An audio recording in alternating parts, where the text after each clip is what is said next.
अगली सुबह ही एक स्कूल टीचर आता है और कहता है, सर मेरी छुट्टियां खत्म हो रही हैं, आप पुलिस एक नकली मेडिकल सर्टिफिकेट बना दो ताकि मुझे 15 दिन की छुट्टियां मिल सके। प्रभात उसे तुरंत मना कर देता है, माफ कीजिए, मैं ऐसी झूठी रिपोर्ट नहीं बना सकता, आप पुलिस यहाँ से चले जाएं। थोड़ी देर बाद इंदु देवी का फोन आता है, सर मैं बिजी हूँ, कुछ वैक्सीनेशन बाहर से आ रही हैं, आप पुलिस उन्हें ले लेना और मेरा बेटा सुधीर आपके पास आएगा, आप उसे दे देना। प्रभात हाँ कर देता है। फिर प्रभात हॉस्पिटल के बाहर खड़ा होता है, तभी एक आदमी आता है और वैक्सीनेशन का बैग देकर रिसिपीट ले जाता है। थोड़ी देर बाद सुधीर आता है और वो भी एक बॉक्स ले जाता है, लेकिन जब इंदु देवी वापस आती है तो वो प्रभात से पूछती है, मेरी वैक्सीनेशन कहाँ है? प्रभात कहता है कि मैंने तो सुधीर को दे चुका हूँ, पर सुधीर तो बाहर ही खड़ा होता है, उसके पास तो कोई बॉक्स होता ही नहीं। सुधीर कहता है, सर मैंने तो आपसे मिला भी नहीं,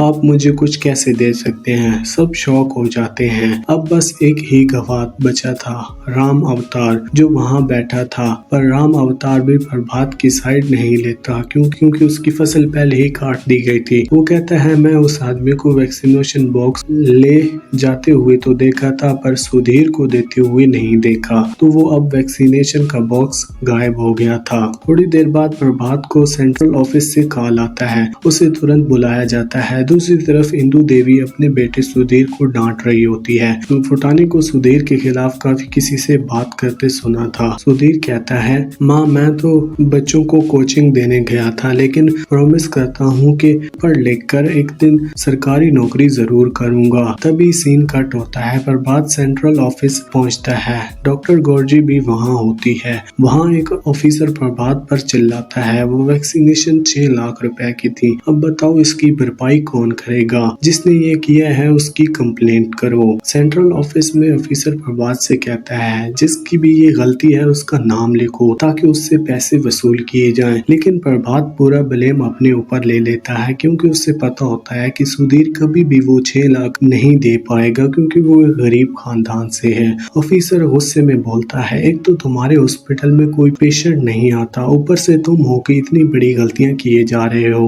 रात को सभी लोग सिपाही की घर होते हैं, प्रभात भी वहाँ होता है, लेकिन सब अलग अलग कोने में खाना खा रहे होते हैं। अकेला टेबल पर बैठा होता है प्रभात। तभी चटक कुमार भी वहाँ आ जाता है, जिसे प्रभात से मिलना चाहता था। प्रभात उससे सीधा पूछता है, तुम्हें MBBS की डिग्री कहाँ से ली, किस कॉलेज से ली?